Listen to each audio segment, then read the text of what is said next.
Hi, I'm Carrie Blazer. On this channel, I explore psychology, trauma healing, and the divine feminine. Please check out my free ebook below if you'd like to go deeper. Now let's get to the clip. The universe is a mirror showing me myself in every moment as a constant feedback loop for self-improvement.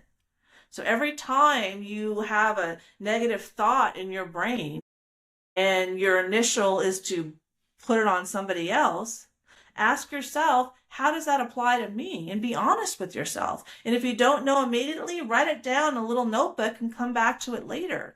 But that's another free do-it-yourself trauma healing technique. Your soul is constantly showing you yourself through signs, synchronicities, and that internal dialogue.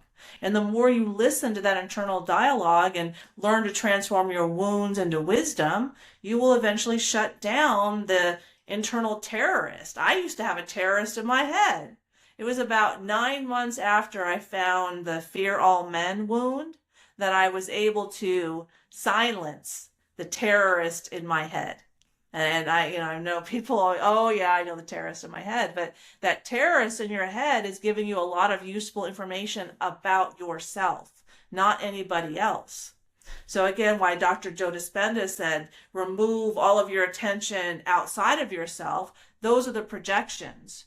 Remove your attention off of the outside world, do a huge redirect back to self, and then start your internal process of turning your own emotional wounds into wisdom and see how your external reality changes.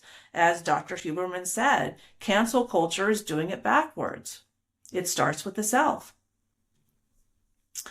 Okay, why recalibrating one's nervous system is the healing process. So neuroscience, recalibrating the nervous system heals trauma by shifting the body from a chronic survival-based fight or flight, please mute yourselves, state back to a state of safety, social engagement, and relaxation. This process uses neuroplasticity to rewire neural pathways and quiet an overactive brain. Right, so when our souls are emitting love, compassion, and enlightenment, and that's what our heart's communicating to our brain, then it gives the brain a chance to rest. But when my soul is fear, fear, fear, and then fear, fear, fear up to my brain, okay, fight or flight, and there's the exhaustion. That was me for most of my life. I had 35 years of debilitating lower back pain from my childhood trauma. It started when I was 15 and a half, and that was my fear all men. So this process allows the brain to stop associating present environments with past dangers. And that's really the healing process, is that it's, okay, let go of the past and live in the present. But when we don't let go of the past, it gets triggered in the present. And that's one way I learned that triggers are my healing friend, not my healing foe. Carl Jung always says, what irritates us about others leads us to an understanding of ourselves.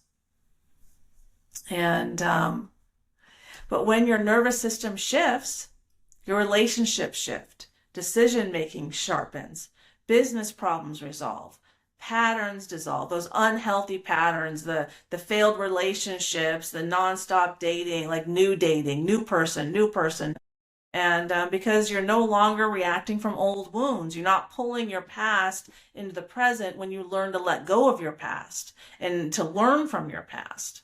And that's what my free ebook really helps you do, is that self-reflection process. You are responding from new wisdom and knowledge unearthed from your soul. So our souls are born from the quantum field, and the quantum field has all the wisdom and knowledge in the universe. So your soul has all the wisdom and knowledge in the universe. It's up to you to learn how to unearth that, how to unveil that, how to show how powerful you are. And that's what I'm here to help you learn today. If this resonated with you, please consider subscribing for more conversations about psychology, healing, and the divine feminine, and pick up a free copy of my ebook below. Take care.